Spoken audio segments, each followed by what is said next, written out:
Hello, friends. The location is Moscow. Residents suddenly call the war in Ukraine not a special military operation, but a slaughterhouse. Нужно ли студентов агитировать на участие в специальной военной операции, как вы считаете? Считаю, что не нужно. Почему? Потому что это большие риски для будущего страны. Нет. Почему? Потому что это не специальная военная операция, а скотобойня. У меня отчима туда забрали. Он жив? Пока неизвестно. Мать рыдает.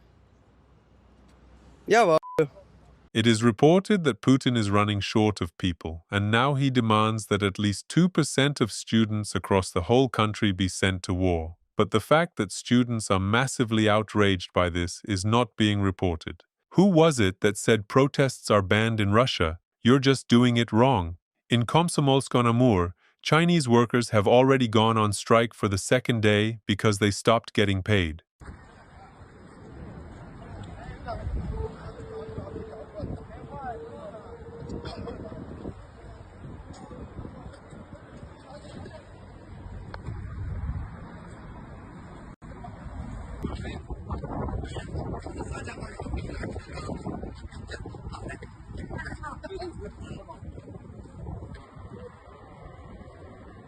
And what a surprise! Nobody is touching them, no police are dispersing them, and nobody is planning to find them. Interesting what the secret is, isn't it?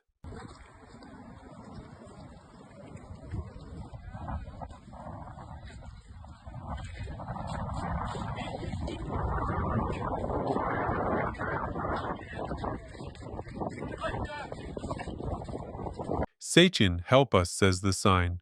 They are appealing to the head of Rosneft. But in Putin's Russia, Sechin no longer decides anything. Remember this, how much oil and gasoline Russia will produce is decided by Madyar, and at what price and in what quantity it will be sold is decided by Xi Jinping.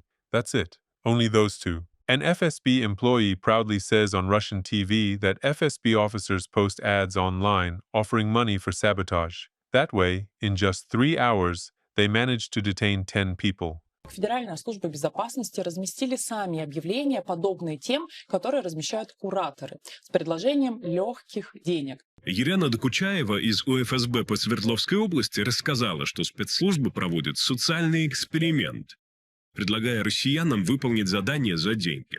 В одном случае это курьерская доставка, а вот вторая работа уже была более тяжкая. Это совершение диверсий, вывод из строя объектов инфраструктуры. За 3 часа мы нашли 10 потенциальных людей, готовых за деньги совершить любую работу, в том числе и диверсию. War is peace, freedom is slavery, and provoking and framing ordinary citizens is a social experiment. How good it is, after all, to know that the country is under reliable protection. News from the category of Putin's traditional family values. The brother and the wife of a liquidated liberator hero clashed with each other in a battle over the death compensation.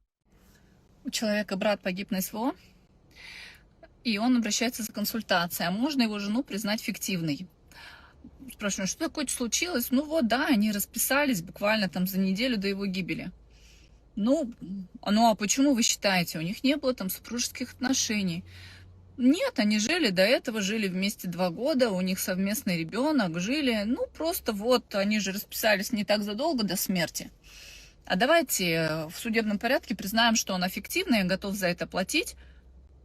Вот я стесняюсь спросить, зачем? As you understand, there are many such cases in Russia. Independent journalists constantly publish new reports about so-called black widows, women who marry solely for the payout given to participants in the war in Ukraine.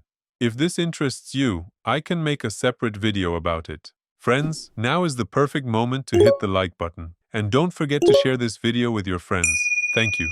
The European Union has set a new record for expelling citizens of the Russian Federation beyond its borders. In 2025, 10,415 people were expelled. One of those cases where your president is so magnificent that he does not let you live either in your own country or abroad. The incredible beauty of spring in the country of late Putinism. And the best part is that this luxury is located just 49 kilometers from Moscow.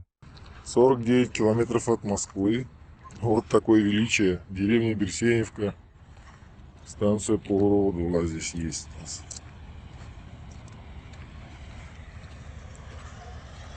Такой вот срачный.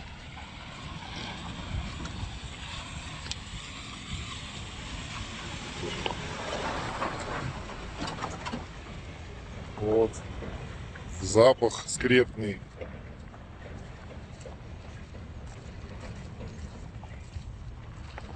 Вот такой вот. Here is another example of happy life in the prosperous empire. They threw garbage around right on Easter and right next to the church. And now let's look clearly at how people are suffering and rotting in Ukraine, just 60 kilometers from Kyiv. Находимся в селе Жиловичи Киевской области. Село это 60 километров от Киева. Увидели такое прекрасное, просто в лесу, возле дороги. Вот такое зона отдыха, представьте. Ну, меня это, конечно, не поражает, но хочу вам показать, что вот у нас вот тут такая есть зона отдыха в Украине, да, вот в каком-то селе за 60 километров. Цепи висят, никто их что-то не поснимал. Хотя, видите, да, с карабинчика, в принципе. Ну, лучше вам, конечно, такое не показывать. Пепельница стоит. Здесь никто еще ничего не поломал. Странно, да? Чисто, ничего не набросано, не оборвано, не сломано. What a horror! And not a single great pile of garbage nearby. And where are the empty vodka bottles on the ground? Can a landscape even exist without such elegant attributes? A clear example of how you can immediately tell where the Russian world has been and where it has not. Around Putin's residence in Valdai, investigative journalists have discovered 7 more air defense towers with Pantsir systems. That brings the total to 27. So, when Z-bloggers ask where all the air defenses are and how they are supposed to fight drones, the answer is simple: in Valdai. The Chaplygin Aviation Institute has proposed putting 700 old An-2 crop dusters back into service so they can be used for flights again. While NASA is calmly sending astronauts around the moon and bringing them back, Putin's officials are trying to send a rusty relic from the past into the sky. You can watch 3 things forever: fire burning, water flowing, and Russian authorities proudly celebrating victory in World War II. Saratov region, the town of Arkadak. Гордимся. Победа. 80 лет. 2026 год. Окна.